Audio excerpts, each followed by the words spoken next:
안녕하세요. 독서 토론 시간입니다. 화면 좀 조금 만지겠습니다. 네, 잘 보일 수 있도록 조정을 하려고 하는데, 네, 뭐 제 얼굴 보시는 건 아니니까. 네, 오늘은 13주차입니다. 창의적인 문제 해결과 독서라는 제목의 이제 서로 얘기를 해볼까 하는데요. 창의적인 사고, 뭐 창의적이다, 뭐 특별한 뭐 아이디어가 딱 떠올라야 되는 것처럼 느껴지잖아요. 이제 하여간 조금 이제 색다른 생각 같은 거 그런 사고를 통해서 독서의 관계와 독서를 통한 이제 문제 해결 방식 많이 읽으면 생각하지 물론 지식도 축적이 되지만 내가 생각하지 못했던 어떤 그 지혜나 덕목 뭐 이런 것들이 생겨나진 않을까 뭐 이런 생각을 해봅니다.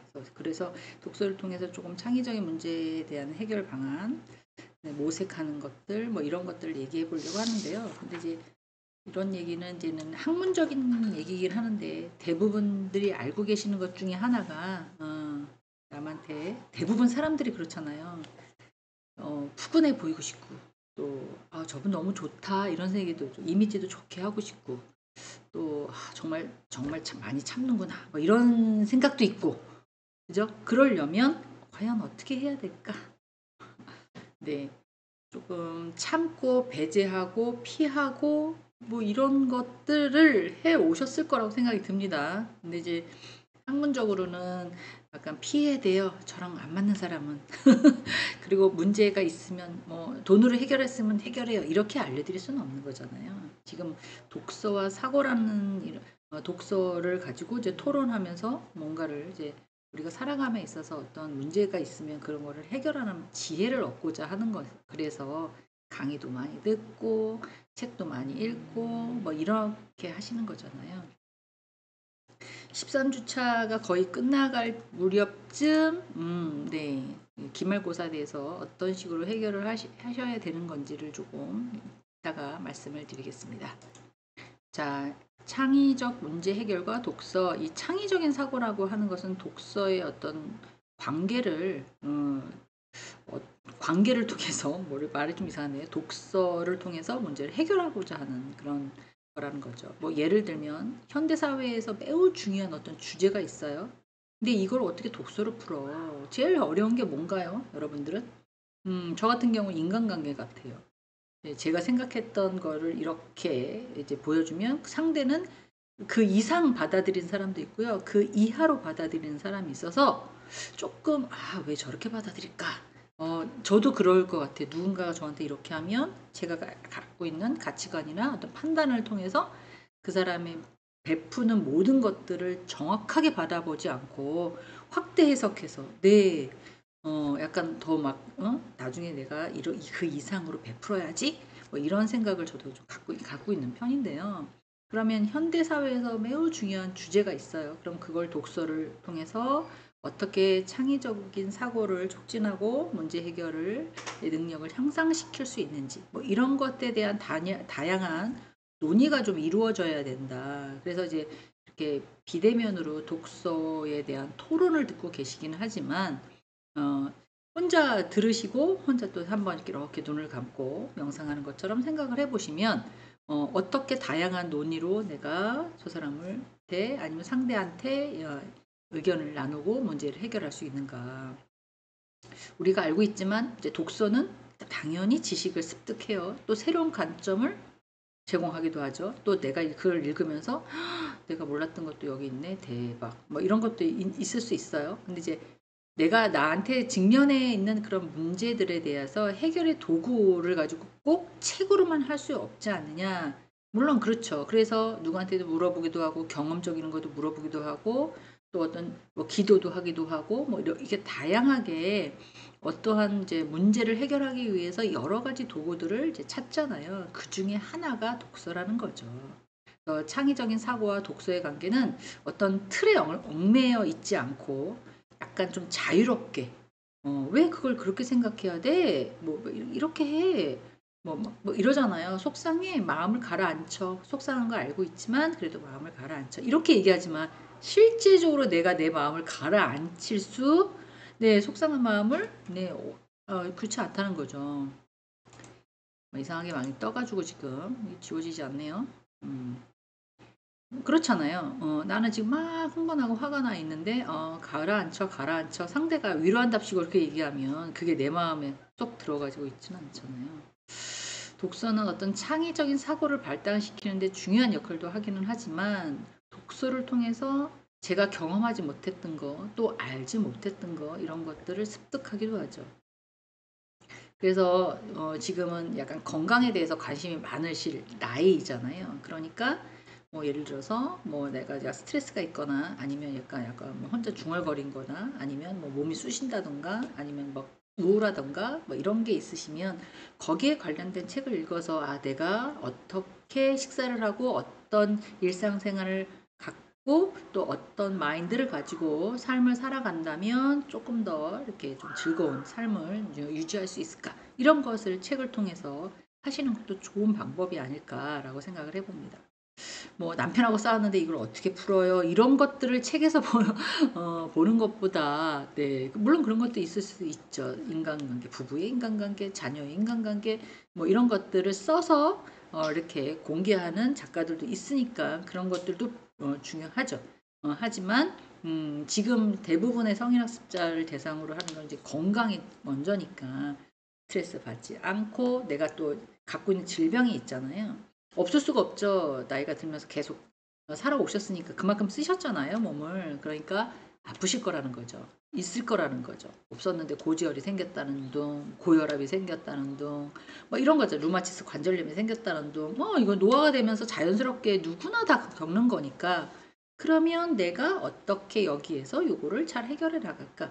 뭐 이런 것들에 대해서는 이제는 전문 서적을 가지고 이제 어떤 문제를 해결할 수 있다라는 거죠. 그래서 이제 독서는 창의적인 사고를 발달시키는데 중요한 역할을 한다고 합니다. 또 독서를 통해서 다양한 지식도 물론 다 케이스마다 다 다르잖아요. 하지만 대부분에 있는 것들을 얘기를 해주는 거니까 요거를 바탕으로 저한테 뭐 좋은 음식이라고 하는데 저는 이걸 먹어야 돼요. 근데 먹을 적마다 막 미식거리고 막 안 좋아요. 그럼 먹을 수 없잖아요. 그러면 저한테 맞게끔 약간 변형을 해서 그게 독창적인 아이디어라고 생각하거든요. 그 아이디어를 통해서 창출의 그런 것들을 이제 약간 소스를 좀 얻을 수 있다라는 거죠. 그래서 독서에 대한 정보의 다양성, 물론 독서를 통해서 다양한 분야의 모든 것들 정보를 습득하실 수도 있고요. 또 컴퓨터 검색을 잘 하시는 분들은 거기서 얻으실 수도 있지요. 하지만 책을 통해서가 훨씬 더 디테일한 그런 정보들이 갖고 있는 건 맞아요. 그래서 이런 다양한 정보들이 창의적인 사고를 위해서 어떠한 연결고리를 제공해주는 그런 역할을 한다.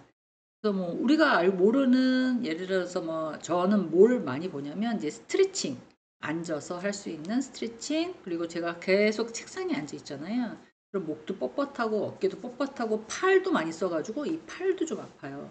그러면 어떻게 하면 좀 효율적으로 책상에 앉아 있을 수 있는 게 그냥 무엇인가? 그래서 막 운동을 열심히 했어요. 근데 어떤 영상을 보니까 이런 얘기를 하더라고요. 10시간 앉아있기 위해서 1시간을 투자를 해라. 최하 40분 투자를 해라. 그 대신 초집중으로 땀을 흘리면서 운동을 해서 혈액순환을 원활하게 해라. 뭐 이런 얘기를 했을 때, 그래야겠구나. 10시간 앉아있기 위해서 40분이나 1시간은 내 몸을 위해서 투자를 해야겠구나. 이런 생각을 가진 적이 있거든요.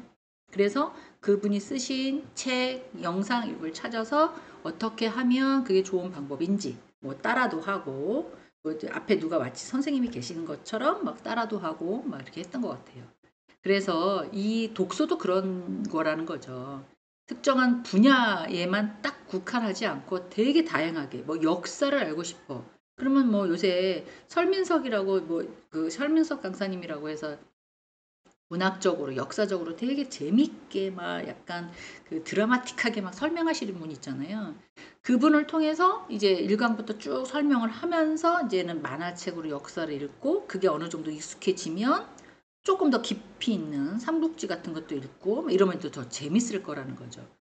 아는 만큼 세상도 보이는 거잖아요. 그러니까 내가 지식을 어느 정도 알고 있으면 조금 더 업그레이드하고 조금 더 업그레이드하면 더 즐겁거든요. 그래서 문학, 과학, 역사, 철학 다양한 분야에서 정보를 제공해 준다. 제가 이 독서 토론 처음 했을 때 뭐라고 말씀드렸나요? 기억나시는지요? 네. 본인이 원하는 책을 선정해라 라고 말씀을 드렸어요. 그리고 그걸 한번 쭉 읽어라. 그리고 웬만하면 사지 말고 우리 학교 도서관에 가서 공짜로 빌려라. 그래야 읽게 된다. 이거 갖다 내야 되니까 그 안에 빨리 읽어야지. 이제 그렇게 된다는 거죠. 책 돈 주고 사면 이제 내 거니까 천년만년 넣고 있다는 거죠. 그냥 이렇게 가방에 있거나 책꽂이에 넣혀 있다는 거죠. 그렇게 하지 마시고 일부러 빌려서 읽고 빨리 갖다가 내야 되는 이런 시간의 어떤 약간 억압을 약간 나한테 줘서 그걸 읽을 수 있게끔 하셔라. 그렇게 저희가 설명을 드렸어요. 그러면 이런 정보들이 우리 사고에 생각하는 거에 연결을 준다는 거죠. 물론 어떤 책을 구매하는지는 다 다 다르잖아요. 이 수업을 들으시는 분이 꽤 한 20 몇 명 정도 되시는데 알고 계실 거 아니에요. 네. 그래서 이런 것들 통해서 어떤 과학적인 문제를 해결한다든지 예술적인 어떤 발상을 한다든지 아니면 서로 다른 분야의 아이디어를 조금 한다든지 아니면 친한 친구들 있으면 그거들은 나는 이렇게 생각하는데 어때? 꼭 이런 강좌를 통해서 대화하시라는 게 아니지만 뭐 어떤 분야를 읽고 뭐 똑같은 책을 읽고 너는 앞부분 읽어 난 뒷부분 읽을 때 어때? 라고 서로 공유해도 좋고요. 그렇잖아요.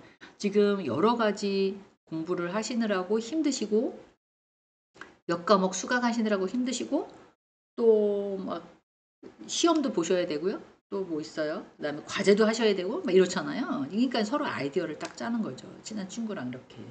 아니면 3명이면 나눠서 4명이면 더 디테일하게 나눠서 그 대신 그 분야는 완전하게 읽어서 요약해서 쫙 돌리는 거예요. 그리고 내가 그걸 읽어보고 내 방식대로 새롭게 새로운 아이디어를 이렇게 갖고 와서 창의적으로 제가 이렇게 결합을 하는 거죠. 그렇게 다양한 분야를 연결하는 방법도 좋다. 뭐 과학 읽어, 역사 읽어, 철학 읽어, 막 이래가지고 서로 공유해도 되고요. 또 비판적인 사고에 대한 촉진 이래서 다양한 시각과 논점을 가지고 책을 읽었을 때 독자들이 단순한 어떤 정보를 수용하는 것이 아니라 그것에 대한 어떤 분석과 비판하는 그런 평가하는 과정을 거칠 수밖에 없다 그랬잖아요. 그러면 비판적인 사고라고 해서 이거 잘못 썼어요. 이거 잘했어요. 이렇게 하는 게 아니라 이러한 비판적인 사고는 우리가 생각했던 이 사람의 논리가 맞나? 이 사람의 주장이 맞나? 이 사람이 주장했던 근거를 이 사람은 표시했나? 그 근거가 확실한가? 상상력이 너무 많은 것 같은데? 라고 약간 책을 읽었을 때 계속 맞나 확인하는 그런 과정을 인문학적으로 비판적인 사고다라고 얘기를 하는 거예요. 일반적으로 너 이렇게 생각이 비판적이야? 라고 그러면 삐딱선 타는 느낌. 그리고 약간 모두 다 예스 할 때 노 하는 느낌. 이렇게 비판적이라고 생각하잖아요. 이제 그런 의미는 아니다. 책을 읽을 때. 뭐냐면 단순한 정보라 하더라도 무조건 받아들이는 게 아니라 그것이 진짠가? 정말인가? 그래서 가짜 뉴스한테 많이 사람들이 속잖아요. 근데 찌라시 같은 거 속은 이유가 그 정보를 100% 그냥 믿는 거예요. 엉뚱엉뚱하는 그런 어떤 내용들인데. 그래서 비판적인 사고를 책을 통해서 자꾸 가져야 된다. 이런 비판적인 사고는 창의적인 사고를 기초를 하기 때문에 문제에 대한 어떤 새로운 해결 방안을 모색하는 데 큰 도움이 됩니다. 그래서 딱 입으로 뭐다라고 딱 이렇게 단답형을 좋아하시는 분들도 있지만 조금 깊게 생각하고 뭐 확인하는 그런 작업일 수도 있는 거죠. 책을 읽는다는 건.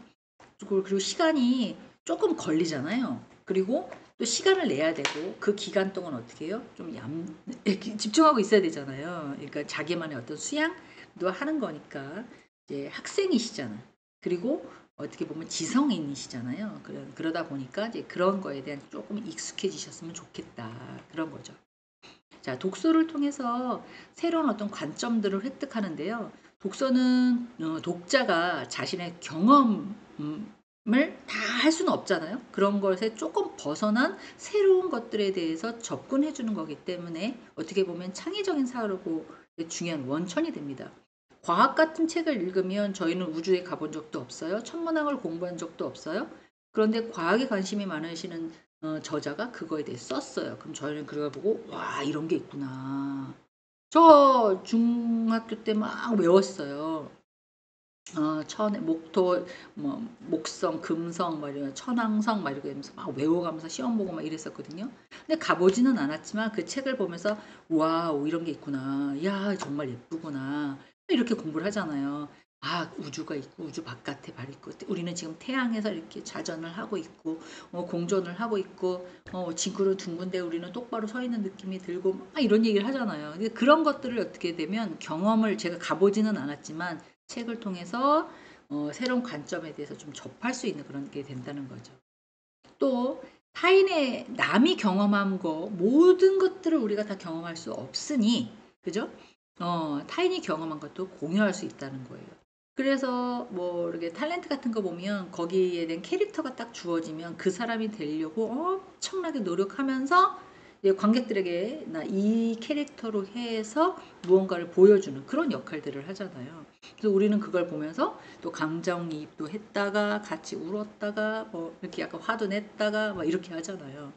마찬가지로 독서를 통해서 다른 사람들의 어떤 삶의 경험도 비간접적으로 경험하고요. 또 사고방식도 조금 전환도 되고요. 또 관점도 조금 바꾸는 이런 체험을 통해서 얻을 수 있는 그런 것들이 이제 시각적 탐구다라고 얘기를 하고 있습니다. 또한 독서를 통해서 우리가 저기 조선시대에 갈 수도 있고요. 문학적, 사회적 배경. 저희가 유교사변 때 나는 유교사변 때 태어났어 라고 하실 수도 있지만 그때는 애기셨을 거예요. 그죠? 그리고 5살, 6살, 10살 잘 몰랐을 때란 말이에요. 근데 그 안에 들어가서 그 당시에 있었던 것들에 대한 경험. 아, 진짜 이런 게 있었구나. 또 인물들이 경험했던 것들을 이제 제공을 하면 책을 읽는 사람들이 거기에 감정이나 이런 것들이 이입이 돼서 자신의 사고나 이런 것들에 대해서 새로운 관점에 습득할 수 있는 그런 어떤 시각적인 탐구를 할 수 있다. 이런 거죠.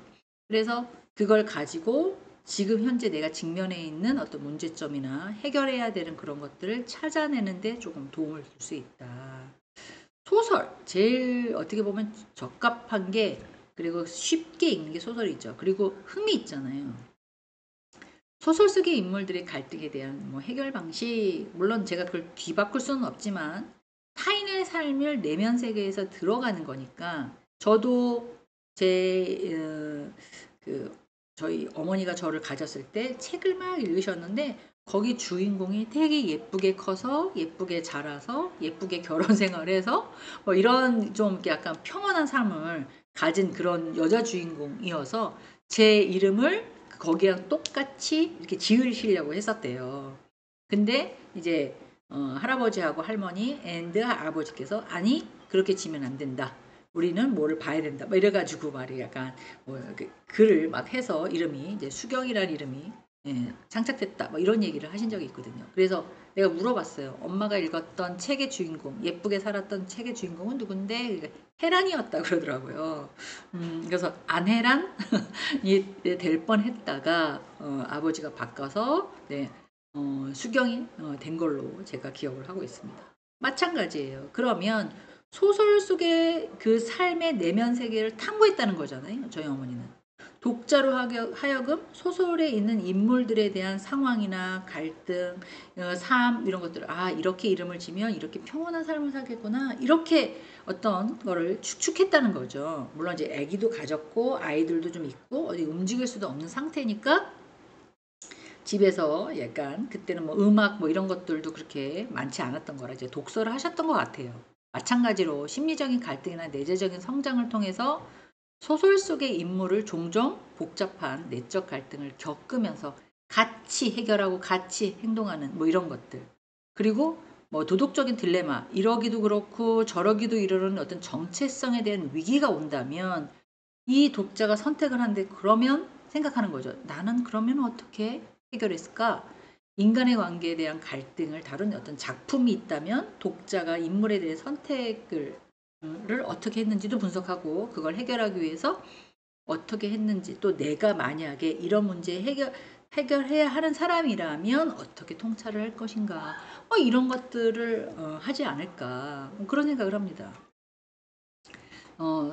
톨스토이의 안나 카레냐 많이 안나 얘기 많이 들어보셨죠? 이거 뭐 영화로도 많이 얘기했는데 사회적인 규범이나 자신의 욕망 사이에서 갈등을 하는 안나의 행동을 과 결과를 보면서 인간의 욕망과 사회의 도덕성 사이에서 어떤 결정을 했는지 좀 고민할 수 있는 지금 이거를 정신학적으로 얘기를 하면 약간 자기가 갖고 있는 자아는 5개인데 자기가 머릿속에 생각하는 자아는 10개인 거죠.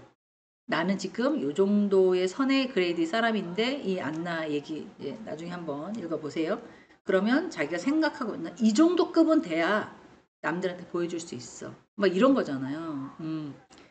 그러다 보니까 어떤 자신의 내가 할 수 있는 폭은 5개인데 10개 이상 뭔가를 가진 것처럼 그래서 인간의 욕망이죠. 사회의 도덕성 그래서 누군가의 이름을 빌려서 그 사람인 것처럼 행동하는 뭐 이런 거 편안하지 않을 것 같긴 하지만 그럴 수밖에 없는 그렇게 해서 대우를 받고 싶어 하는 누구나 그러지 않을까라는 생각을 합니다. 하여간 이런 내용도 있어요. 제가 아시는 제가 지인들도 그런 생각을 갖고 계시는 분들이 계시거든요. 근데 생각을 해보면 대부분 이제 그렇게 자기가 갖고 있었던 것보다 훨씬 더 예뻐 보이고 싶고 훨씬 더 있어 보이고 싶고 훨씬 더 좋아 보이시고 인간이라면 누구나 다 그럴 것 같아요. 그쵸? 근데 이제 그렇게 만족하고 여기서 내가 어떻게 살아야지라고 이렇게 받아들인 사람이 있고 누군가를 이렇게 착취해서 누군가를 가지고 와서 뭔가를 다른 사람 제2의 포장해서 사는 사람이 있고 막 그런 거잖아요. 이런 다양한 문화나 배경 속에서도 갈등을 해결할 수 있는 그리고 종종 이제 그 소설 속의 인물들이 이제 그들이 문제를 해결하는 방식을 읽으면서 아, 이 사람은 이 시대 때 문화적, 사회적을 걸 가지고 이렇게 밖에 풀 수가 없겠구나. 그렇다면 지금 나는 어떻게 할까? 뭐 이런 식으로도 좀 고민을 해보는 것도 나쁘지 않겠다는 거죠. 여기 나와 있는 소설책을 저도 다 읽지는 않았어요. 그리고 지금 이 설명을 들으시는 분들도 잘 모르는 내용이잖아요. 그래서 이런 게 있구나. 뭐 백년의 고독이라는 가브리엘이라고 하는 사람이 이제 지었던 라틴 아메리카의 역사 모르죠? 저도 이 책은 처음입니다. 역사와 문화적인 배경 속에서 등장하는 그 다양한 문제들에 대한 과정을 이제 설명하면 그렇기 때문에 이 독자는 이 소설을 통해서 이 지역의 역사의 맥락을 이해하고 그들의 어떤 갈등을 해결해 주는 걸로 이제 쓴 그런 책이 있다. 백년의 고독이다. 우리나라에서도 그런 것들이 되게 많잖아요. 뭐 조선시대면 조선시대에 맞춰서 뭐 백제시대, 신라시대 왜 갈라졌다가 또 싸웠다가 붙었다가 또 막 남북으로 갈라지고 막 그러잖아요. 그러니까 그런 어떤 환경 속에 대한 갈등을 어떻게 해결하는지 잘 해서 저희들이 태어났고 저희들이 조금 더 나은 삶 조금 더 평등한 삶을 살고 있듯이 저희 후손들한테도 그런 삶들을 제공하고 가야 될 하늘나라에 가야 될 그런 어떤 소망이 저희들도 있는 거죠. 역사적인 사고를 통해서 이제 전략적인 사고다라고 근데 이 사건 역사적인 사건과 인물에 대해서 최근 이제 독자가 특정한 시점이나 어떤 전략을 가지고 사고의 문제를 해결하는 그런 것들을 보여주는데요. 뭐 어떻게 보면 정치적인 것도 있었고요. 아니면 사업적인 것도 있을 수 있고요. 아니면 뭐 다양할 수 있는 어떤 중요한 교훈들을 내가 사업가라면 이제 그런 시각으로 볼 거고요. 내가 학생이라면 또 다른 시각으로 볼 거고요. 다양하다는 거죠. 교훈을 제공하는 것들은.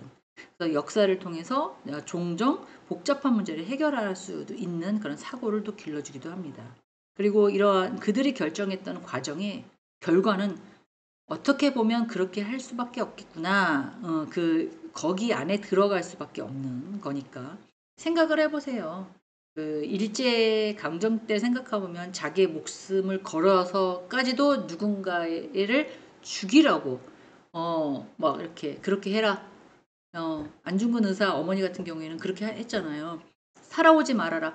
아이도 있었고요. 결혼한 사람, 일찍 결혼했으니까 그 시대는 아이도 있었고 와이프도 있었어요. 그런데도 불구하고 그 엄마는 네 일 해라. 나라를 위해서 부끄럽지 않은 엄마가 되고 싶. 뭐 이렇게 했었다고 하잖아요. 그래서 그런 생각을 과연 나는 할 수 있을까? 아니야, 가지 마. 너 아니더라도 다른 사람이 할 거야. 넌 옆에 있어. 넌 살아야 돼. 대부분의 부모들이 그러잖아요. 자식을 조국을 위해서 희생하는 사람들은 그렇게 많지 않거든요.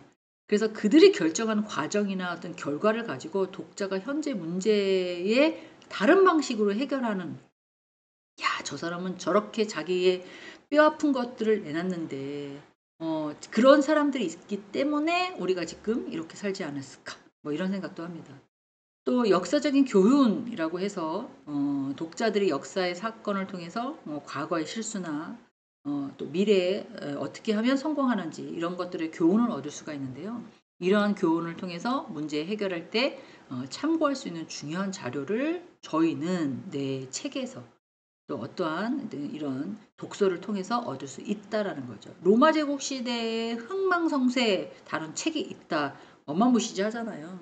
뭐 먹기 힘들고 살기 힘들었던 그 시대에 크레오파트라가 우유로 목욕을 했다는 둥 뭐 이런 얘기를 하니까 근데 그게 이제 실패로 돌아가는데 왜 이렇게 결정적 요인을 파악하고 현대의 비즈니스 사회에서는 그럼 이런 사회 문제를 그때 로마 제국을 통해서 어떻게 해결하면 좋을지 뭐 이런 식에 대해서 약간 아이디어를 얻는다라고 보시면 좋을 것 같아요. 그러니까 추상적인 사고에 대한 촉진, 물론 저는 약간 현실주의자입니다. 경영학을 공부해서 그런지 지금 보이는 것에 대한 것들을 좀 선호하는 편인데요. 철학적이고 예술적이고 뭐 이런 분들은 독자가 생각하지 못했던 새로운 아이디어를 많이 내시잖아요. 와, 창의적이다. 어쩜 저런 생각을 갖고 있지? 뭐 이제 이렇게 한 분야만 약간 쏠려 있어서 약간 단절될 거라고 그림만 그리는 사람, 음악만 하는 사람, 뭐 이런 것들은 이제 돌아가는 뭐 그런 걸 모를 거라고 생각하는데 그렇지 않다라는 거죠. 독자가 구체적인 현실에서 벗어나서 조금은 상징적이고 객관적인 사고를 하게 되는 그런 과정을 추상적인 사고다라고 얘기를 해요. 그래서 이런 것들은 기존에 우리가 갖고 있는 틀이 있잖아요. 그런 것에서 조금 벗어나는 행동들인 거죠. 새로운 방식으로 문제를 해결하는 것들. 근데 이 고정된 틀을 잘못 이해하시면 우리가 직면해 있는 어떤 규정이나 규칙, 법을 어기면서까지 하라는 거는 절대로 아니고요. 고정관념, 뭐 예를 들어서 여자가 꼭 치마를 입어야 돼. 남자는 치마를 입지 말아야 돼. 뭐 이런 것들이 있어요. 근데 뭐 예술가라든지 뭐 옛날에 그 광대라든지 또 뭐가 있을까요? 발레리나라든지 뭐 이런 사람들은 남자들도 네 그런 걸 할 수 있다라는 것들을 틀을 깬다는 거죠. 어머, 남자가 무슨 치마를 입었어? 라는 생각이 아니라 예술적으로 표현할 때는 남자도 저런 도포 같은 걸 입어도 되는구나. 이런 식으로 약간 우리가 기본적으로 알고 있는 어떤 기존의 고정된 그 틀은 이런 개념들을 깬다는 거지. 저희가 처해 있는 어떤 사회 규범이나 법이나 이런 것들 위반한다는 뜻은 아닙니다. 그래서 현실적인 문제 해결할 때 조금 더욱더 창의적으로 접근하는 게 좋다. 자, 문학과 상징적인 사고, 문학 작품은 종종 상징적으로 어떤 추상적인 의미를 담고 있다고 해요. 그래서 독자로 하여금 표적적인 이야기를 넘어서 그 이면에는 깊은 어떤 의미를 담고 있는 것까지 알아내야 된다. 그래서 비판적인 사고를 하면서 책을 봐야 된다라고 말씀드리는 거예요. 이런 상징적인 사고는 현실에서 문제를 다양하게 시각에서 바라보고 있기 때문에 조금 더 넓은 관점에서 해결하는데 해결책을 모색하는데 도움이 됩니다. 또 하나는 이제 비유와 상징적인 표현인데요. 왜 사과 같은 내 얼굴, 진짜 제가 얼굴 사과인가요? 그게 아니잖아요. 그죠? 뭔가를 표현하는 거잖아요. 마찬가지로 이렇게 문학 작품에선 비유와 상징적인 표현을 사용하고 있고 인간의 복잡한 문제를 조금 역으로 얘기하는 사람들이 있고요. 반대로 얘기하는 사람들이 있고요. 막 흙탕물을 막 튀겨갖고 온 애한테 아유 이게 옷 더럽게 이렇게 하면 어떡해? 라고 하시는 분도 있지만 아유 잘했어요. 아주 막 빨랫감 내주셔서 감사합니다. 아주 잘했어요. 이게 진짜 잘했다는 뜻이 아니잖아요. 그죠? 이런 식으로 어떤 많은 문학 작품에 비유적인 상징적인 표현이 있을 거라는 거죠. 그러면 독자가 책을 읽으면서 그런 내용들의 문제를 다층적인 의미를 갖고 있기 때문에 그런 상황들을 조금 파악해서 분석해야 되는 것이 우리 독자들이 해야 할 그 사람이 숨겨져 있는 것들이기 때문에 찾아내야 하는 그게 비판적인 사고이라는 거죠. 그래서 은유적인 문제도 있어요. 문학은 이제 구체적인 상황을 상징하기 때문에 은유적인 방식으로 약간 독자들에게 새로운 시각을 약간 해결해 줄 수 있도록 이렇게 표현을 합니다. 그렇기 때문에 문제를 보다 추상적으로 이해하고 해결하는 그런 능력을 키우기 때문에 은유적인 표현도 꽤 약간 사회적 문제를 상징할 수 있도록 이렇게 해결하는데 도움이 된다고 보시면 될 것 같아요. 자, 그 다음에 철학과 개념에 대한 사고인데요. 이 철학의 글은 어렵기도 하고 생각하는 것도 조금 저는 철학을 해서 그런지 사고방식이 이상해 라고 생각하실 수도 있는데 똑같은 사람이에요. 인간의 존재, 윤리, 지식, 진리 이런 것들의 추상적이고 보편적인 문제를 다루기도 합니다. 이 글은 어떤 글을 통해서 독자의 현실적인 문제를 조금 더 높은 차원에서 개념적인 틀을 분석하고 해결할 수 있는 그런 능력을 기른다고 보시면 될 것 같아요. 윤리적인 딜레마, 인간으로서는 당연히 있을 수밖에 없죠. 그죠?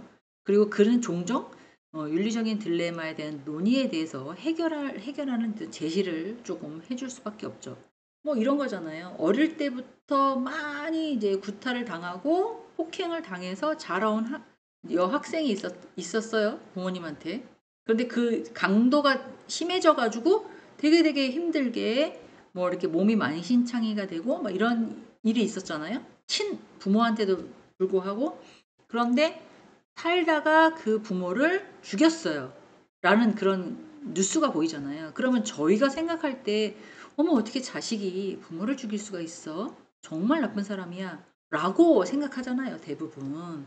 그런데 그 내면 안에는 그죠? 그 아이가 그렇게밖에 할 수밖에 없었던 그런 과정들이 있을 거잖아요. 그래서 이렇게 어떻게 보면 어떻게 그럼 이거를 해야 될 거냐.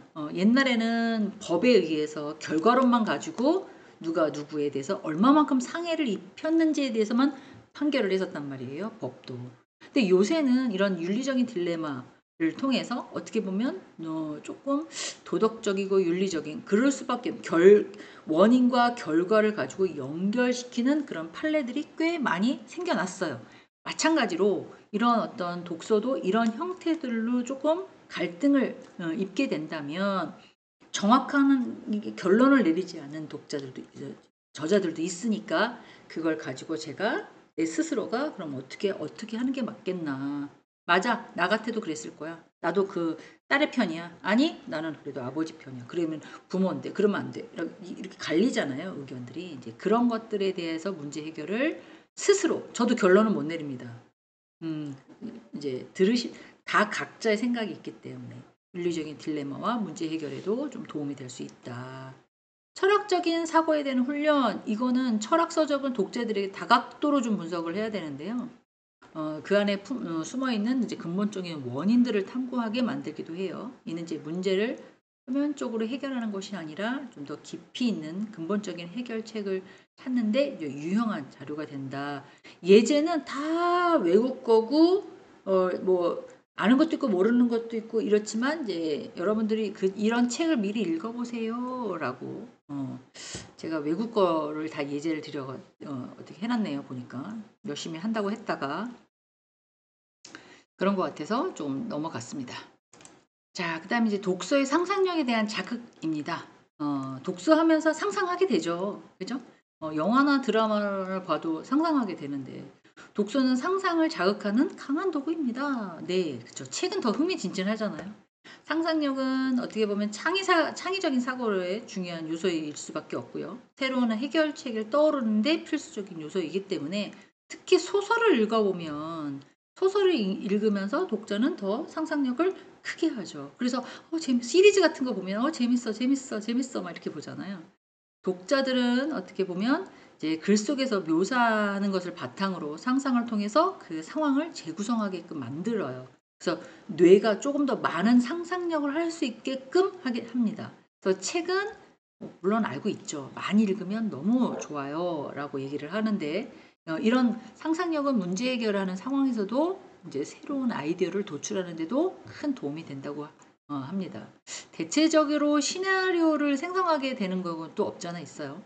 독서를 통해서 습득한 새로운 지식들이 있잖아요. 그러면 이제는 제가 거기다가 막 살을 붙이거나 어떤 이제 만약에 이런 과정이라면 이랬어. 나 같으면 이렇게 할 텐데 걔는 이렇게 선택하더라. 뭐 이럴 수. 나도 그렇게밖에 선택할 수 없었을 거야. 막 이러면서 이렇게 재밌는 어떤 이제 창의적인 문제를 해결하는데 매우 중요한 역할을 한다고 생각하고 있습니다. 책은 되게 간단한데 이걸 가지고 조금 더 많은 살을 붙여가지고 얘기하는 사람. 그러면서 거기다가 약간 조미료를 가미해가지고 막 얘기하는 사람. 막 이런 거잖아요. 그리고 어렵지 않게 쉬운 말로 풀어서 이야기식으로 얘기해 주는 사람. 이런 사람들이 뭐 역사를 보면 설민석 강사님은 그렇게 얘기하시잖아요. 이제 그런 식으로 우리가 상상할 수 있다는 거죠. 그러면 스토리를 머릿속에 쫙 알고 있어야지만 재밌게 얘기할 수 있다는 거예요. 자, 독서를 통해서 문제 해결하는 방법론. 글쎄, 살아가면서 다 문제는 있을 수 있죠. 그런데 어떻게 하면 창의적인 사고방식을 통해서 조금 해결하느냐. 뭐 이거 되게 관건이에요. 인간관계 같은 것도 그렇고 가정관계라도 그렇고 지금 학교에 다니시니까 친구와의 관계가 이제 인간관계라고 표현을 제가 하는 건데 물론 다 좋을 수는 없죠. 안 좋은 사람들도 있을 수밖에 없어요. 그러면 이걸 어떻게 해야 되느냐. 맨 처음에 이제 기도를 합니다. 신앙인들이니까. 그리고 제가 양보하는 수밖에 없죠. 누가 그러시더라고요. 그냥 피하고요. 그냥 좀 정지하고요. 배제시키고 덜 가고 덜 보고 안 보고 그렇게 하라고 얘기하더라고요. 그거는 상대를 위해서 그런 게 아니라 내 자신을 위해서 그렇게 해야 한다. 왜? 내가 그 사람 때문에 스트레스 받을 필요가 없지 않냐. 나를 위해서 세상을 사는 거니까 내가 좀 양보해야 된다. 이렇게 얘기를 하더라고요. 근데 피해를 보는 입장에서는 그렇게 안 되잖아요. 사실은 모함을 받았거나 좀 그럴 경우에는 그럴 수 있잖아요. 그런 게 조금 안타깝기는 해요. 그러면 여기서 말하는 이제 독서의 문제의 정의, 문제를 해결하기 위해서는 먼저 무엇이 잘못됐는지 무엇이 문제인지를 파악해야 되죠. 그리고 그걸 가지고 이제 본질을 파악해서 근본적인 원인 같은 걸 파악을 해야 됩니다. 뭐 예를 들면 심리학 서적에선 인간의 감정이나 동기에 대해서 깊은 이해를 제공하고 있고 이런 인간관계의 문제를 해결하는데 도움이 될 수가 있다. 심리학은 그렇죠. 복잡한 문제에 대한 것들, 예를 들면 경영학, 경제학, 수학 뭐 이런 것들은 어떤 공식이나 어떤 뭐라 그래야 되나 규칙 같은 걸 알아야 돼요. 사실 그런 것들을 서적은 문제를 구조화시켜서 분석하는 그런 능력을 가르칠 수 있어요. 여기 너무 어려워. 뭐라는 거야. 막 이렇게 대부분 이렇게 얘기를 하시는데 복잡한 문제를 더 작은 부분으로 좀 나누어서 해결하는 그렇게 좀 파악하는 그래서 이제 문제에 대해서 딱 내가 이건 이런 게 문제구나라고 파악할 수 있어야 된다라는 얘기예요. 자, 그 다음에는 다양한 문제 해결에 대한 해결 전략을 제시한다라고 되어 있는데요. 이 독서의 문제를 해결할 수 있는 전략과 도구를 제공한다라고 얘기를 하고 있어요. 그 사람 방식대로 나는 그대로 해야지 이게 아니라 이제 상황이 다 다르니까 갖고 와서 이렇게 해볼까? 라고 이제 생각할 수 있다는 거죠. 사람들의 경험에서 얻은 그 교훈이 매우 중요할 수 있어요. 내가 모든 경험을 다 경험할 수 없잖아요. 모든 상황을 다 할 수는 없잖아요. 뭐 새로운 어떤 독서나 비즈니스나 역사에 대해서 서적을 읽는다면 다양한 문제를 해결하는 그런 사례를 접할 수가 있고요. 이러한 사례들은 독자에게 이미 검증된 어떤 해결의 전략을 제공하기도 합니다. 만약에 창업의 실무를 들으시는 분들도 계실 거예요. 기업에서 성공과 실패한 사례를 분석해서 어떻게 하면 나는 망하지 않겠다. 어떻게 하면 나는 이겨내겠다. 어떻게 하면 성공하겠다. 뭐 이런 것들에 대한 문제를 직면하는 그런 현명한 결정을 내릴 수가 있는데 도움이 된다는 거죠. 그래서 그 유명한 뭐 이렇게 지도자들 보면 엄청나 기도만 했다고 되는 게 아니라 성경을 통해서 아니면 뭐 링컨 같은 경우는 그러더라고요. 성경을 통해서 공부하는 시간이 있었어요. 그 지혜를 얻으려고 기도만 드립다 하는 게 아니라 다른 것 책도 읽고 뭐 지혜를 얻으려고 이렇게 되게 노력했던 걸로도 기억을 해요. 자, 문제 해결에 대한 기법이라고 얘기하는데요. 여기 보면 이제 경영학, 공학, 경제 우리가 다 할 수는 없잖아요. 근데 제가 처음에 대학을 들어갈 때는 경제학과로 들어갔습니다. 그래서 경제학과를 2년 공부하다가 네, 저랑 잘 맞지 않는다고 판단이 들어서 경영학으로 바꿨어요. 그래서 경영학을 공부했고 경영학에서도 이제 대학원을 가면서 이제 회계학 쪽으로 조금 이제 분야를 살짝 틀었죠. 그 당시엔 그게 되게 잘 나갔던 그런 어떠한 거였거든요. 그래서 이런 뭐 경영학, 공학, 경제학 이런 좀 문제 해결 기법을 다루는데 되게 좋은, 왜냐면 기업이 뭔가를 뭐 막 이뤄져야, 기업이 잘 돼야 개 가정이 잘 된다는 그런 이론이기 때문에 그래요. 그래서 이런 것들을 가지고 뭔가를 막 해결하는 그런 방법이었죠. 그래서 뭐 성공한 비즈니스, 성공한 사람들이 아침 습관, 뭐 성공한 사람들이 꼭 해야 하는 일, 성공 뭐 이런 것들을 해서 아침에 몇 시에 일어나서 책을 보면서 신문을 뭐 다 읽고 뭐 그러니까 돌아가는 상황들을 쫙 파악하는 거죠. 이제 그런 것들을 통해서 나도 뭔가를 해낼 수 있다. 뭐 이런 것들. 뭐 여기 있는 예까지는 굳이 설명하려면 조금 시간이 좀 많이 걸리는 거고 좀 비적합하다라는 생각이 좀 들어서 어떠한 거에 대한 방법론이나 창의적인 그런 문제를 해결하기 위해서 이런 공부도 조금 필요하다. 왜냐하면 경제가 알아야, 지금 우리 사회에서 어느 정도 뭔가가 돌아가는 걸 알아야 내가 하고 있는 것들에 대한 역량도 다 있는 거니까. 정부가 우리나라가 돌아야 정부가 돌고요. 정부가 돌아야 지역사회 돌고요. 지역사회가 돌아야 자치단체 밑에 있는 구, 시 뭐 이런 것들이 다 돌잖아요. 그렇기 때문에 이런 문제 해결이 다 연결되기 때문에 독서는 이러한 것들을 이제 잘 해결해 줄 수 있는 그런 능력을 창출해 주고 있다. 이런 얘기죠. 독서를 통해서 이제 비판적인 사고와 창의적인 대안에 대한 도출이라고 되어 있는데요. 이제 책을 읽으면 그 읽으면서 문제에 대한 다양한 관점들을 분석할 거라고요. 그리고 나는 이렇게 하라면 어떻게 할까라고 해서 뭐 약간 대안에 대한 도출도 할 수가 있고요. 그리고 비판적인 사고를 통해서 문제를 이제 해석을 해야 되는데 단순히 문제를 푸는 거에 급급하지 않고 새로운 시각으로 좀 바라보고 또 조금 더 관점을 넓혀서 이렇게 했더라면 더 좋았을 거다. 뭐 이런 것도 제시도 하고 그리고 이런 것 중에서 여러 간 것 중에서 이게 제일 해결책이 제일 잘 됐어 라고 이렇게 선택할 수 있는 그렇게 다양성도 조금 열린다 이러는 거죠.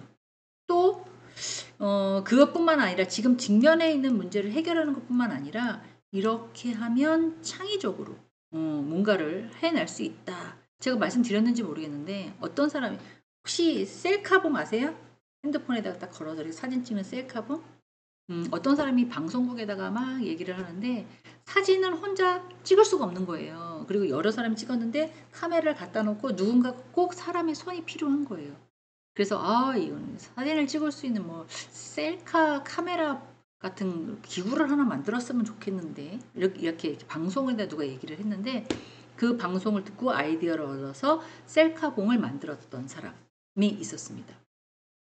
요새는 조금 덜하죠. 삼각대도 좀 생기고 약간 카메라처럼 약간 다양하긴 하는데 그렇듯이 많은 정보와 많은 독서와 많은 그런 사고를 접하면 내가 생각하지 못했던 새로운 창의적인 대안에 대해 도출할 수 있는 그런 아이디어가 생겨날 수 있다는 거예요.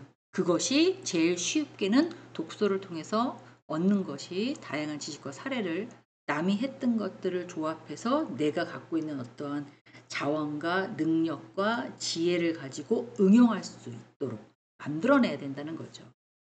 내가 어떤 기술력도 없고 자본력도 딸려 나는 저렇게 못하는데 라고 생각할 게 아니라 그걸 가지고 내가 갖고 있는 그런 어떤 한정된 자원을 가지고 새로운 해결책을 제시할 수 있도록 그렇게 만드는 게 창의적인 대안에 대한 도출이다라고 보시면 돼요. 그래서 독서와 어떤 협력적인 문제를 해결하기 위해서는 다양한 접근도 좀 필요하고요. 그리고 이제 조직 내에서 특히 문제가 필요하다. 이걸 어떻게 해결하는 게 좀 필요하다라고 한다면 독서를 통해서 얻는 지식들을 좀 공유하고 이걸 기반으로 함께 해결책을 찾는 이제 과정을 찾아야 된다. 그래서 이제 뭐라 그래야 되나요? 팀이 있잖아요. 우리도 뭐 과가 있듯이 이 과에서 뭐 독서를 통해서 다양한 팀을 해결하는 것들, 효과적인 어떤 협력자를 제공할 수 있는 것들. 그리고 독서는 다양한 협력 기법이나 리더십의 전략에 대해서 학습해 주기도 하고요. 또 팀 문제를 해결하는데 이제 좋은 이제 어떤 방향을 제시할 수도 있죠.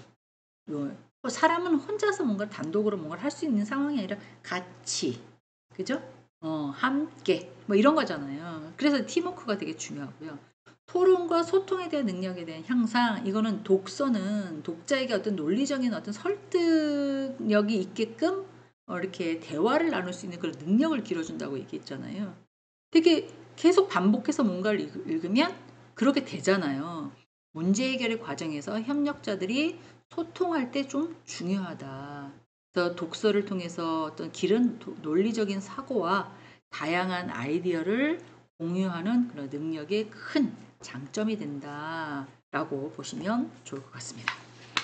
제가 5분 정도 남겨놓고 끝내려고 엄청나게 노력을 했습니다요. 네. 자, 기말고사 얘기를 해볼까 하는데요. 기말고사는 하나 책 선정하신다고 말씀드렸죠. 선정하고 있고 또 뭐 읽고 계시는 것도 있을 수 있어요. 그런데 돈 주고 사실 수 있으신 분은 사시고요.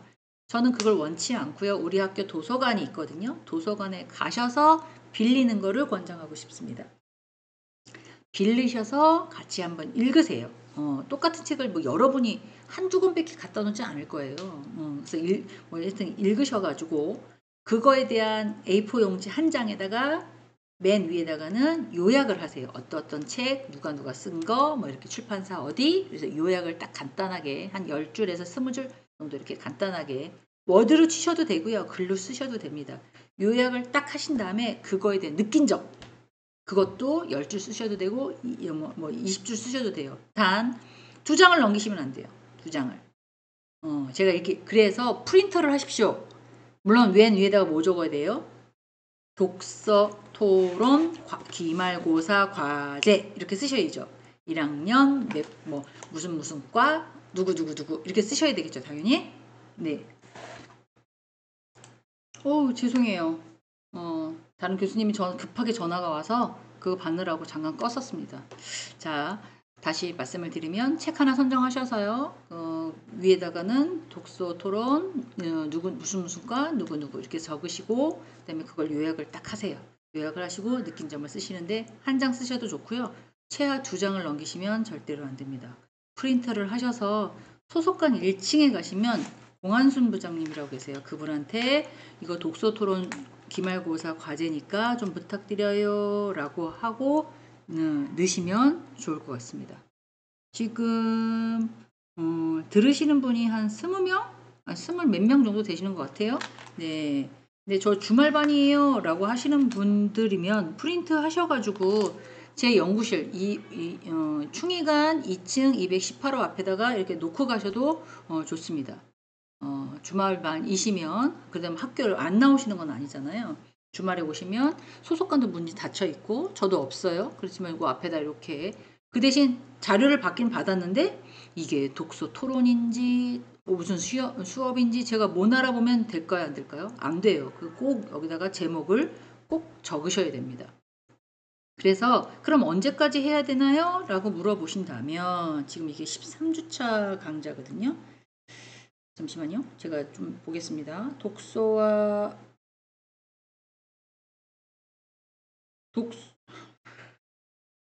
토론은 금요일 날이네요. 보니까. 금요일이니까 늦어도 12월 6일 전에는 6일까지는 주셔야 돼요. 6일까지는. 그래야 제가 그거를 정리동전 할 수 있습니다. 12월 6일까지. 그러니까 미리 작성을 하셔야 되는 거죠. 지금 일찍 제가 말씀을 드리는 거니까 그거를 미리 작성하셔서 잘 갖고 계셨다가 미리 갖다 내셔도 괜찮습니다. 그리고 미리 학교 오실 때 전에 내셔도 상관이 없어요. 근데 그걸 가지고 제가 취합해서 프린터를 꼭 프린터 못하고 워드 잘 못 쳐요 라고 하시는 분은 글로 써 오셔도 괜찮습니다. 그래서 이제 상황 조금 정성도 보고 막 이럴 거니까 보셔가지고 기말고사 대용이니까 조금 성의 있게 해갖고 오시면 될 것 같아요. 그거 말씀드리려고 다음 시간에도 한 번 더 말씀을 드릴 건데 날짜를 제가 기억하려는지는 모르겠습니다. 그렇게 해서 기말고사는 마무리하겠습니다. 네, 이제 많이 추워졌어요. 아프지 마시고 조금 더 이제 계시면 크리스마스도 오고 그러니까 네, 기운을 내십시오. 겨울방학이 기다리고 있습니다. 네, 건강하게 한 주 다 잘 지내시고요. 다음 시간에는 제가 최종 토론, 종합 피드백 이거가 마지막이에요. 그래서 이걸 가지고 전반적인 거 발표와 토론 이런 것들을 쭉 한번 훑도록 자료를 열심히 만들어서 가지고 오겠습니다. 자, 이상 하겠습니다. 고생하셨어요. 감사합니다.